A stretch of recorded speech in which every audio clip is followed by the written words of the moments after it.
Good morning, welcome back to my new blog. যে যেখান থেকে আমার এই ব্লগটা দেখছো, আশা করব সবাই খুব ভালো আছো। ঈশ্বর সবাইকে খুব ভালো রাখুক, সবার মনের আশা পূর্ণ করুক। আমরাও ভালো আছি। ফুলের মতো সুন্দর একটা জিনিস দিয়েই ব্লগটা আজকে স্টার্ট করে দিলাম। অলরেডি কিন্তু অনেক সকালে উঠেছি, কিন্তু ব্লগটা এখন থেকে স্টার্ট করলাম। একদম ফ্রেশ হয়ে ড্রেস চেঞ্জ করে তারপর আমি ফুল তুলতে এসেছি। কখনো বাসি কাপড়ে কিন্তু ফুল তুলি না বা ঠাকুরের কাজ করি না। তো তারপর ফুলটা তুলে তারপর আমি অন্যান্য কাজগুলো গুছিয়ে নেব। বাড়িতে যেহেতু বেশ কিছু ফুল ফোটে আর অনেক রকমের ফুল ফোটে, সব ফুলই অল্প বিস্তর তুলে নিয়ে তারপর আমি আমার ঠাকুরের চরণে দিই। একটা গাছে অনেক ফুল ফোটে, সব ফুল কিন্তু ঈশ্বরের চরণে যায় না। তো যে ফুলগুলো ঈশ্বরের চরণে যায় সেই ফুলগুলো কিন্তু ঈশ্বরের জন্যেই ফুটে থাকে, আর যেগুলো না যায় সেগুলো হয়তো গাছের শোভা বাড়ানোর জন্যেই ফোটে।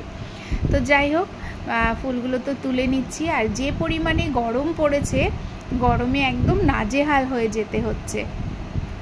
এতটা গরম, যত দিন যাচ্ছে গরমের হার তত বেড়ে যাচ্ছে।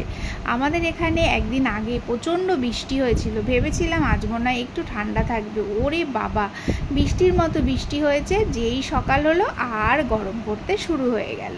তো কিছু করার নেই, একদম প্রকৃতির সাথে আমাদেরকেও মানিয়ে নিতে হবে আর সেইভাবে চলতে হবে। তো গাছে যেহেতু বেশ কিছু জবা ফুটেছিল, আর ফুল কি একদম ভরে ছাড়া ফুল পাওয়া খুব মুশকিল, কারণ অনেকে আছে না বলে না করে লোকের যত্ন করা গাছের ফুল তুলে নিয়ে চলে যায়। তো তাদের রুচিবোধ সেই রকম, সেই জন্যে এগুলো করে। তারপর দেখো, বৃষ্টির জল পেয়ে গাছে কি সুন্দর বেলপাতা হয়েছে। কদিন আগে তো বেলপাতা পাওয়াই যাচ্ছিল না। তারপর তুলসী গাছগুলোও বেশ সুন্দর সবুজ হয়ে পাতা ভর্তি হয়ে গেছে। তো এই তো তুলসী পাতা, বেলপাতা, ফুল সব আমার তোলা হয়ে গেল। ঠাকুরের ফুল পাতা সব তোলা কমপ্লিট। এবার আমি ঠাকুরের বাসনগুলো মাজছি। গতানুগতিক অনুসারে কাজগুলো কিন্তু আমরা প্রত্যেক দিন করে থাকি। তবে সংসারকে যদি মন থেকে ভালোবাসো, এই কাজগুলো করতে গেলে বিরক্তিবোধ হবে না। তবে মাঝে মধ্যে যখন শরীর খারাপ হয়, তখন কিন্তু মনে হয় কেউ যদি একটু কাজ করে দিত, তাহলে মনে হয় শরীরটা ভালো লাগতো, মনটাও ভালো লাগতো। যেহেতু একার হাতে সংসার, একাই সারাটা বছর ধরে আমরা কাজ করি, শরীর খারাপ হলেও যদি কাজ করতে হয় তখন ভীষণ অসহায় মনে হয় নিজেকে। কিন্তু কিছু করার নেই, যেহেতু সংসারটা নিজের, আর কেউ নেই সংসারে, আর মাও নেই। যে আগে কি হতো, শরীর খারাপ লাগলে মাকে বললে মা চলে আসতো আর আমাকে কোনো কাজই করতে দিত না। এখন তো আর সেটা হয় না। এখন শরীর খারাপ লাগলেও মনে হয় দুজন মানুষ আমার দিকে চেয়েই বসে আছে, কখন তাদেরকে খেতে দেব। কম রান্না করি বেশি রান্না করি, তাদের জন্য কিন্তু আমাকে উঠে দাঁড়াতেই হয়। খুব বেশি শরীর খারাপ না হলে, একদম বিছনাসজ্জা না হয়ে যাওয়া পর্যন্ত সংসারের সমস্ত কাজ রান্না বান্না চালিয়েই যেতে হয়। এটাই আমাদের প্রত্যেকটা গৃহিণী করে থাকি, প্রত্যেকটা মা করে থাকি। তো এই নিয়ে আর আমাদের কিন্তু কোনো অভিযোগ থাকা উচিত নয়। তবু তোমাদেরকে বলছি যে আমরা গৃহিণী, সেটাই। তো যাই হোক, ঠাকুরের বাসন টাসন সব মেজে এবার আমি চলে যাব ঘরে ঠাকুরের সামনেটা মুছতে। তো এই দেখো, ঠাকুরের সামনেটাও মুছে নিচ্ছি। মুছে নিয়ে তারপর আমার অন্যান্য কাজগুলো করতে হবে। প্রত্যেক দিনই তো সংসারের কাজগুলো তোমাদেরকে আমি দেখাই, কিন্তু অল্টারনেটিভ ওয়েতে দেখিয়ে থাকি। হয়তো সব সময় ঘোরাঘুরি করতে যাই না, বাইরের ভিডিও তোমাদেরকে খুব বেশি দেখাতে পারি না, কারণ খুব বেশি আমাদের বাইরে বেরোনো হয় না। আর যদিও যখন বাইরে যাই তখন তো সেই ভিডিওগুলো তোমাদেরকে দেখিয়েই থাকি। তো এই ঘরে যেরকম আমাদের জীবনযাপন রেগুলার, যেভাবে আমরা ঘরের মধ্যে দিন কাটাই, যে কাজগুলো করি, আমাদের বাস্তব জীবনটাই তোমাদের সাথে তুলে ধরার চেষ্টা করি।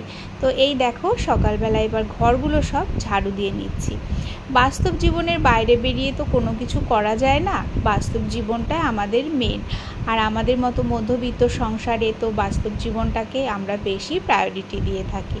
তো যাই হোক, এই যে সংসারের কাজকর্ম তো আমাদের চলছে। তারপর ঘরটা ঝাড়ু দিয়ে তারপর চলে যাব আমি এখন সোনার জন্য খাবার বানাতে। আমি কিন্তু সকালবেলা একদমই ভাত খাই না, এটা শোনার জন্যে। আর একটু হলুদ হলুদ হয়েছে কেন বলো তো, আম তেল দিয়ে মেখেছি ভাতটা। তারপর সোনা তো খাওয়া হয়ে গেছে, আমি এখন ঘরটা মুছে নিচ্ছি। আর রেগুলার যদি একটুখানি কিছু দিয়ে ঘরটা মোছা হয় না, যেরকম ফিনাইল, কোনো দিন ডিটারজেন্ট পাউডার, কোনো দিন কেরোসিন, এরকম দিয়ে অল্টারনেটিভ ওয়েতে আমি কিন্তু ঘর পরিষ্কার করি। তাতে কি হয়, ঘরের মধ্যে একটা ফ্রেশনেসও কাজ করে। তারপর আমি স্নান করে ঠাকুর পুজোটা দিয়ে দিয়েছি। ঠাকুর পুজোটা তোমাদের সাথে আমি দেখাতে পারিনি।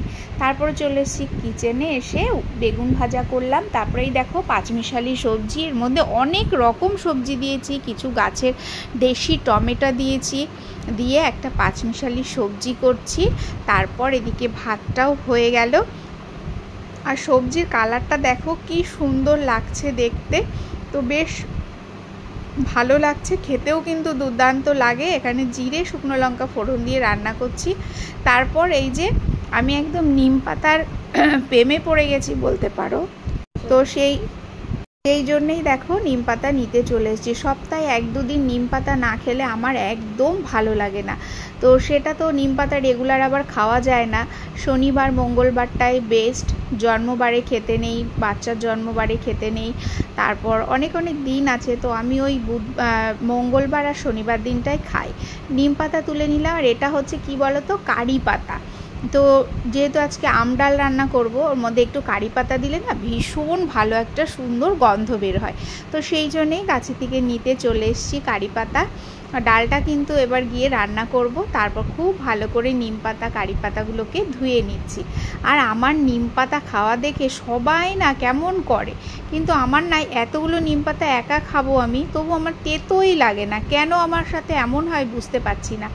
তো এই দেখো কারি পাতা, শুকনো লঙ্কা আর সর্ষে, আম দিয়ে আম ডাল রান্না করছি। আর এদিকে সব নিম পাতাগুলো আমি একদম ড্রাই রোস্ট করতে বসিয়ে দিয়েছি। এই তো ছিল আজকের আমার লাঞ্চ মেনু, নিম বেগুন আর হচ্ছে গরম ভাত, সঙ্গে রয়েছে আম ডাল আর সবজি, আর সঙ্গে পাকা আম। তারপর কিছুক্ষণ রেস্ট করে এখন চলে এসেছি সন্ধ্যা দিতে। আর যে কোনো জিনিস তুমি যদি মনের থেকে শান্তি করে করো, তাহলে সেই জিনিসের কিন্তু মানে পুরো রূপটাই বদলে যায়। সন্ধ্যাবেলা আজকে আমি এখানে যেহেতু মিউজিক দেওয়া যাবে না, তো মিউজিক সিস্টেম চালিয়েছি, ঠাকুরের গান। আর এদিকে আমি দেখো সন্ধ্যা দিচ্ছি, ভীষণ মন শান্তি করে আজকে সন্ধ্যাটা দিলাম। তো এই গরমের মধ্যে সকাল থেকে সন্ধ্যা পর্যন্ত আমি যে কাজগুলো করলাম, সেই কাজগুলোই তোমাদের সাথে শেয়ার করলাম। কেমন লাগলো অবশ্যই কমেন্ট সেকশানে জানিও। যারা এখনও আমার পরিবারের সদস্য হওনি, তারা অবশ্যই আমার পরিবারের সদস্য হয়ে আমার পাশে থেকো। আর অবশ্যই কিন্তু তোমরা চাইলে তোমাদের ফ্রেন্ডস অ্যান্ড ফ্যামিলির সাথে ব্লগটা শেয়ারও করে দিতে পারো, অবশ্যই কমেন্টসে জানাবে। তো চলো নেক্সট একটা সুন্দর ব্লগের সাথে আবার দেখা হবে। সবাই ভালো থেকো, বা